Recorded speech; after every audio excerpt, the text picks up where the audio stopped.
football is not over until it really is over. And I think that in this case as well, it's not really over until we actually have a winner declared. But my smart money will be on Sheikh Salman from Bahrain. I think he'll walk it. Tunde, have you, I mean, in your so many years of covering FIFA and the elections and the politics, have you seen any election this close in terms of not being able to predict or not being able to clearly give an indication of where the pendulum of victory will swing when you consider the interest of Europe and you consider the interest of Africa and Asia and the other parts of FIFA? Well, I mean, I don't think I've seen any election like this at all in my years of covering football. I came into the coverage of football a few more than 20 years ago, where the only credible, the only real election that we actually have had for the post of president of FIFA was in 1998 when Blatter took on Lennart Johansson. Since then, I think it has been very clear-cut. Everybody had known where we were going, even before the elections took.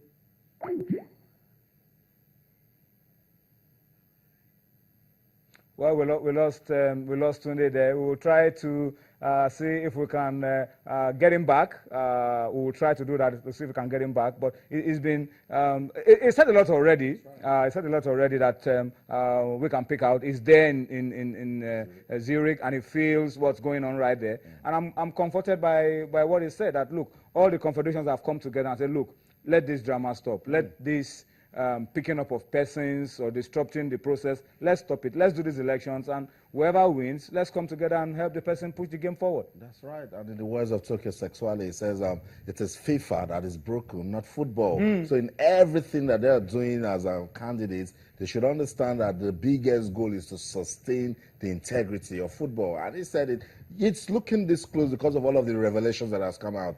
And if you check, the candidates are not really talking tough. Everybody is look, Prince Ali, he couldn't hide it. Said, look, there are a lot of things still going wrong. Let's postpone this election. Let's look at how we can make football acceptable again, because so much. But if you want to postpone the elections and wait for a perfect time, you probably will be thinking about the next millennium. But because issues will keep coming.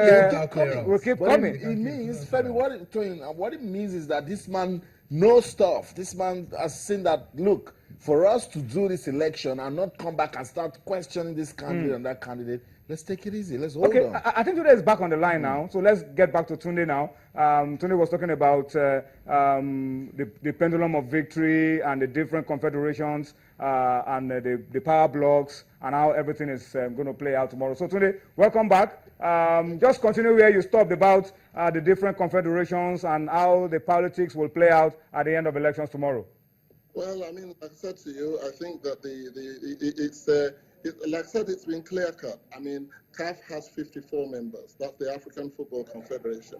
CAF, with its 54 members, have unanimously declared their support for one candidate. 54 out of 105 that is required for the guy to actually win the election is more than 50% of what he needs already.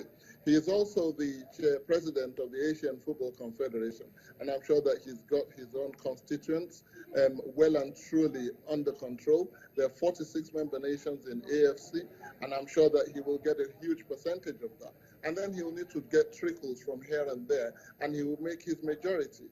And I mean, at this moment in time, as far as I'm concerned, and this is my personal view, I was hearing one of the speakers saying earlier on that the important thing is that whoever is elected, we should just come behind him. And I think that is the main thing. That's the most important thing. It's not the individual that is elected. It is the fundamental problem that football has faced for so many years that we're hoping that this new dawn, which will be created tomorrow with the election of a new president and the adoption of reform programs for FIFA, will actually bring a new beginning to football running, football management, and football administration in the world that we live in.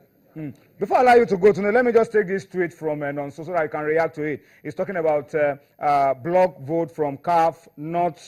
It doesn't happen always. And he's giving an example of when Isaiah contested against Seb Blatter that he didn't even get the block vote from CAF.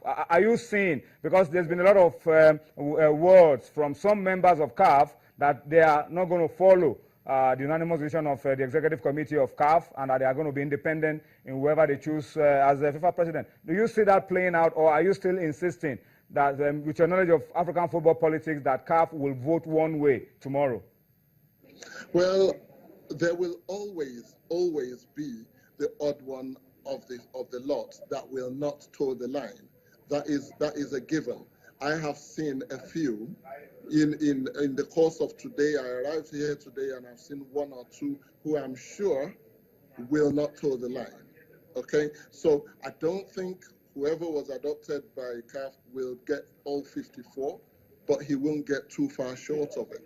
The difference is that Prince Ali made a statement earlier on. I think he probably was a bit too blunt about it, but it is true to a certain extent that we're living in a situation where there's fear. You know, people are looking out for each other and saying, can you make sure he actually voted for this person? And we don't know what they're going to do to whoever doesn't toe the line. So there is a factor there where they are going to be forced to actually toe the line and do what they're going to do. But I don't think it will be 100%. I think there will be one or two miscreants who will come out and say, look, I'm going this way or I'm going that way. But he will get a fair few from there. Well, Tunde, thank you so much for speaking to us tonight. Tunde is the publisher of African Football. Pleasure. Yeah, and we will try to talk to you again tomorrow after the election so that we can get a feel of how it went down. But thank you so much, Tunde, for speaking to us. Once again, we commiserate with you on the loss of your dad. May his soul rest in peace. Appreciate that. All right, so that's Tunde Adelakun, our good friend, speaking to us from Zurich FIFA headquarters ahead of tomorrow's elections. All right, so I think that settles it. About this time tomorrow, all the drama, I hope all the drama will be over. I hope we wouldn't be talking about something else outside of the elections. And I hope that as Tokyo Sexuale has hinted, I hope football that is not broken will help us to bring FIFA together.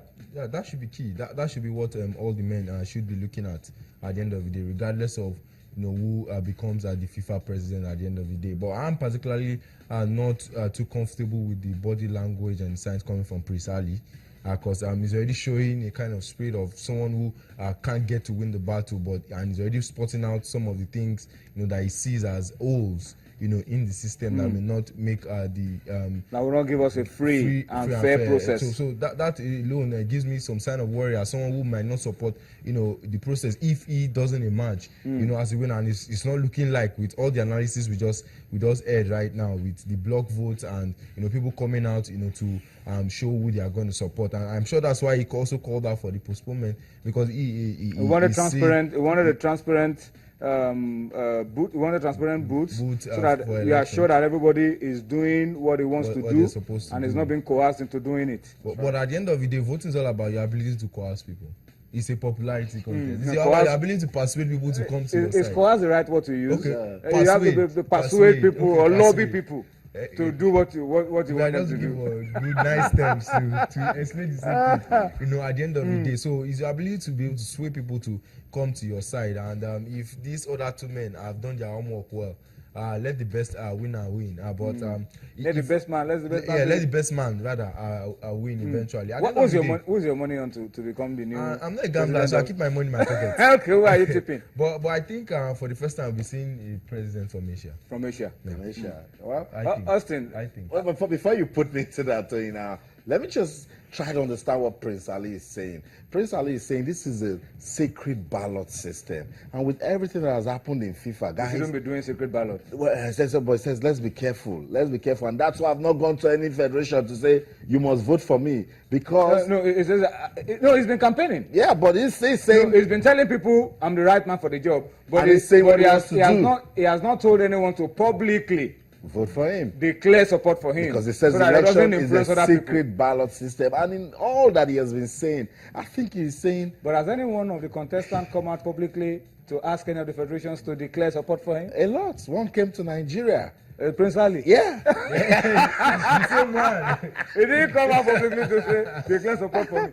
But Austin, it's really interesting. Really, really interesting. And I'm sure by the time the elections are over tomorrow, we'll get the stories behind the stories. I think it'll be good for football internationally. And before we get into how Nigeria missed out of this, let's talk about Africa, where towing, I strongly believe there's going to be a rebellion. Musa Biliti has been talking tough, and if you listen to him,